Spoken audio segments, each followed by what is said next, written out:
bring in our special guest for this week. He's from Stetson University, Dr. Matthew Wilson, an assistant professor. He's going to talk to us a little bit about the phenomenon that everyone who has watched any sort of sports over the last probably 2 to 3 months has just been bombarded with daily fantasy football. Thanks for joining us, Dr. Wilson. My pleasure, fellas. Glad to be here. Okay, so let's get right to it. There's let's see, there's DraftKings, yes. There's FanDuel, there's there's a couple other sites out there as well. These companies have pretty much put together a blitz of advertising and they're trying to get their message out there. Let's just start here. Where is their money coming from, aside from people paying to play these games? Well, you know, I think it's been interesting to see, and there's been a lot of articles written on this, fellas, that they've gone out and had some real venture capital rounds, and they've received significant investment from, again, venture capitalists, and I believe also even leagues, according to the Sport Business Journal, the Major League Baseball has also invested in them. So obviously, from a business standpoint, there are people out there that are seeing the bigger picture and deeming that, you know, their monies inside of these in these businesses are worthwhile. Dr. Wilson, when you first heard the rumblings that they were going to start something, a daily fantasy thing, and it was going to be DraftKings and FanDuel, what was your initial reaction when hearing that? Well, think about it. You know, as a former baseball player, so if you tend to look at a Major League Baseball, you know, it's a long season, 162 games. And, you know, fantasy sports in general over the years here, ever since they started way back, I believe, in the 70s, they've usually been something along the lines of an entire season. Well, when you start looking at how the model is set up, where they're offering daily fantasy leagues, I can see where it can be enticing to the individual, especially, you know, bringing popularity to the sport of baseball, because now you're not having to wait to the end of the season if you are in your own friend's league to declare a champion. Here you are at the end of the business day, essentially the end of the season day. You're going to know where you stand and whether there will be a payout financially or not. So I can see where it could be attractive to fantasy sport players. Now, this is a mostly unregulated industry as well, correct? Well, you know, again, and if you go back to, I think it was in 2006, the federal government came in and basically because there was a huge burst of online poker.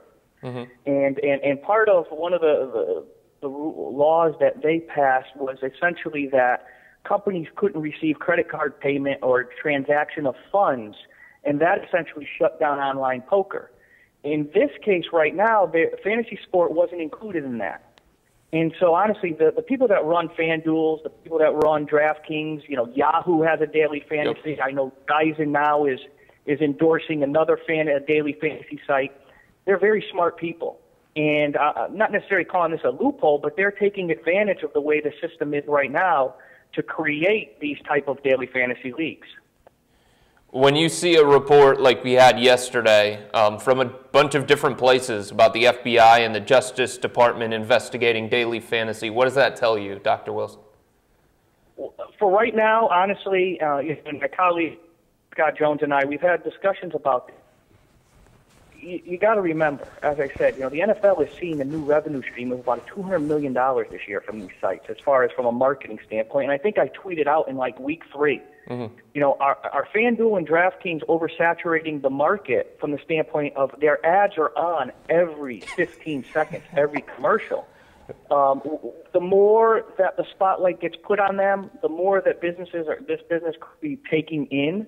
And then when you have issues like they had with the employees from one site playing another site, you're going to start to be put under a microscope. And, you know, you're starting to see legislators now calling for hearings. And like you said, you know, with the reports that came out yesterday, there's going to be more investigation. Yeah, you mentioned the insider trading is what they're calling it, is employees from one site using that information to play on other sites. And you know, I've also come across articles that, I mean, there are people out there who, you know, set up computer systems and networks and basically dominate these games because they make this their full-time job. It's a difficult thing for the average Joe to even, you know, get in and win anything. And again, you know, I don't have the data to back up as much as what I've seen right now. But I think it was Real Sports about, I don't know if it was last season, they did a feature on the players that are involved here. And, you know, much like you said, I mean, they're creating these algorithms where they have a deeper understanding because of their math background or their engineering background, where they are able to have success, whereas the average Joe who's just looking down a line may not have as much data as they do have. But again, you know, and I don't know if that necessarily is the same thing for a regular fantasy league or not. But it is a very interesting topic to explore here and discuss like we're doing today. Dr. Wilson, 1 year from now, will daily fantasy sites still exist, in your opinion? You know, that's a tough call right now because, as you just alluded to, you know, the FBI's gotten involved. There's a class action lawsuit, I believe, up in New York right now, calling into question FanDuel and DraftKings. If the legislature, as I said, are starting to hear now, having hearings on this, could it go the way of what you know happened with the internet poker? Could it go offshore with some model? I don't know if it will necessarily be in the same form it is today, a year from now. But the one thing we need to start to question and look at is, are we moving in the direction where this is going to be allowed? Look at the relationship ESPN has had now.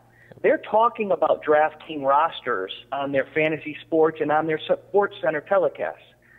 Scott Van Pelt's show, he has talked about, I think he calls it Best Beats, where they were looking at the lines from the previous week and which one was the biggest upset of a line or the biggest blow up of a line based on some fluke play or something along that. We're seeing a lot more discussion, guys, about the gambling lines with NFL football, especially, and college football.